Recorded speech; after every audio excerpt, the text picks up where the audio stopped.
नमस्कार दोस्तों, अगर इस दुनिया में सबसे महंगी सबसे कीमती चीज़ है तो वो ना सोना है, ना ही वो चांदी है और ना ही वो हीरा है। अगर इस दुनिया में सबसे महंगी और सबसे कीमती चीज़ है तो वो है विश्वास। एक बाबा जो अपने भक्तों को, अपने अनुयायियों को अपने विश्वास में लेता है और लगभग 1500 करोड़ रुपए की संपत्ति को कुछ ही चंद सालों में अर्जित कर लेता है। और अब आकर 18 मार्च 2026 को वो पुलिस की हिरासत में आता है। उसके जो भक्त हैं, उसके जो अनुयायी हैं, वो भी चौंक जाते हैं। उनकी भी आंखें फटी रह जाती हैं कि हम जिसको अपना भगवान, जिसको हम अपना गुरु मान रहे हैं, अब वो पुलिस की हिरासत में है।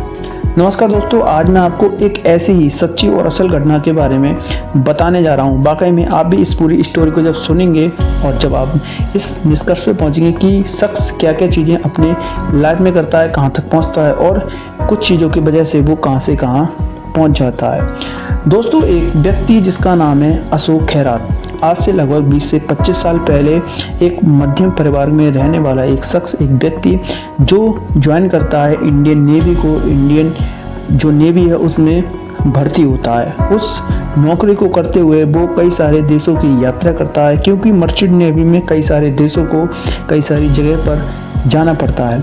उन जगह पे जाते हुए उसने कई सारी भाषाओं का ज्ञान लिया और वो कई सारी किताबों को भी पढ़ता था अपने खाली समय में।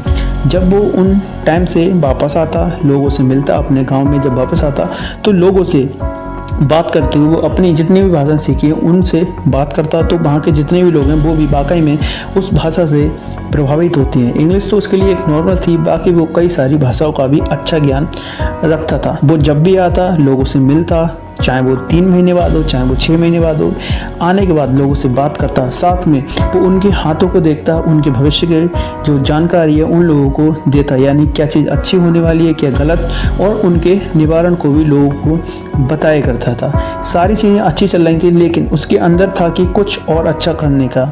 साथ ही साथ में जो उसके बार बार आता था, लोगों से मिलता था, तो वो एक अच्छी पकड़ कर चुका था अपनी ज्योतिषी में। जब वो नौकरी को कंप्लीट करता है उसके बाद में वापस आता है और अपने ही गांव में एक ऑफिस खोलता है एस्ट्रोलॉजी का।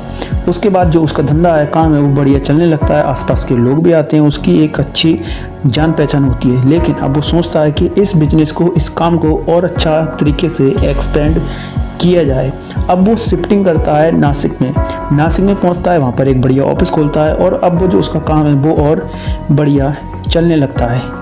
और साथ में वो एक काम और जोड़ता है, वो है प्रॉपर्टी डीलिंग का। इन सारी चीज़ों को करते हुए उसकी जो लिंक्स हैं वो भी काफ़ी अच्छे तरीक़ों पे, अच्छी जगह पर होते हैं। जो इस टाइम नहीं है, पूर्व में थी एक अध्यक्षता रूपाणी चाकड़कर, वो भी उनके संपर्क में होती हैं। जैसे कई सारी उनकी वीडियो आती हैं, कई सारी उनकी तस्वीरें आती हैं जिसमें वो उनके पैरों को, उनके चरण कमलों को धोते हुए, उनके जो पैर का चरण कमल के बाद जो जल है उसको पीते हुए भी नज़र आती हैं। बात करें हम अशोक खैरात की, उसकी भी कई सारी ऐसी तस्वीरें हैं जो कि जो पूर्व जो सीएम है उनके साथ भी तस्वीरें देखने को मिलती हैं। खास बात यहाँ पर यह है कि जो बाबा है अशोक खैरात, उसका एक ईश्वेश्वर नाम से एक मंदिर है, एक ट्रस्ट है। उसके लिए लगभग रेनोवेशन के लिए सरकार की तरफ से भी लगभग 1 करोड़ रुपए की जो राहत है वो भी दी गई थी। सारी चीज़ें अच्छी चल रही होती हैं, लोगों की मदद भी करता है।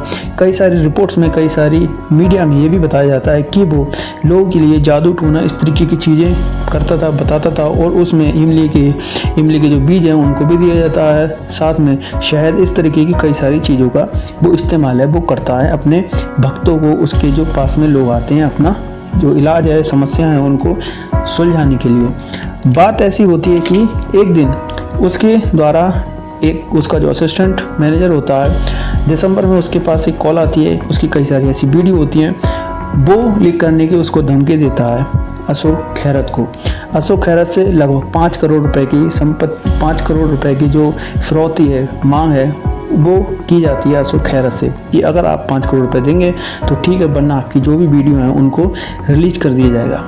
उसके बाद में वो 1 करोड़ रुपए पे डीलिंग होती है, लेकिन उसके बाद भी उनकी जो वीडियो हैं वो भी लीक कर दी जाती हैं। अब आकर जब 18 मार्च को एक महिला जो कि उन्हीं के आती थी, उन्हीं के पास में अपने जो भी चीज़ों का निवारण है वो किया जाता था, लेकिन वो पुलिस में उनकी शिकायत की जाती है कि उनके साथ में किसी तरीके का गलत हुआ है। उसके बाद में पुलिस वाले हैं वो भी सख्ते में आते हैं कि हम लोग किसको पकड़ने जा रहे हैं, उस व्यक्ति को पकड़ने जा रहे हैं जिसकी अच्छे अच्छे लोगों के साथ में यानी कि पहुँच है। इसकी सीएम हो, चाहे वो महिला आयोग की अध्यक्ष हो रूपाली चाकणकर, उनसे भी अच्छी पकड़ होती है। मतलब एक शख्स जो कि बड़े बड़े लोगों के साथ में बैठ रहा है। इतनी सारी चीज़ें तैयार होती हैं, लेकिन पुलिस वाले अपना काम करते हैं, एसआईटी गठित करते हैं और एक दिन जाकर उस शख्स को, उस अशोक खैरात को लाकर पकड़ देते हैं। मतलब आप इस कहानी से, इस पूरी घटना से आप ये चीज़ समझ सकते हैं कि एक शख्स जो कि एक अर्श पर पहुंचा और अब आकर फर्श पर आ गया है। कई सारी इसकी ऐसी वीडियो, कई सारी ऐसी तस्वीरें हैं जिसमें वो बीमार और गंभीर दिखाई दे रहा है, यानी कि वो चीज़ों को गुमराह करने के लिए, चाहे जो भी हो, वो इन सारी चीज़ों को कर रहा है। तो एक शख्स जिसने लोगों का विश्वास जीता, लोगों को अपने विश्वास में लिया और कुछ ही सालों में वो लगभग 1500 करोड़ रुपए का मालिक बनता है और अब आकर वो जेलों के सलाखों के पीछे है। आपको ये वीडियो, ये घटना के बारे में एक्सप्लेनेशन कैसा लगा? जो भी कमी रही हो, जो भी चीज़ें आपको ठीक ना लगी हो, वो आप कमेंट में ज़रूर बताएं। आपका बहुत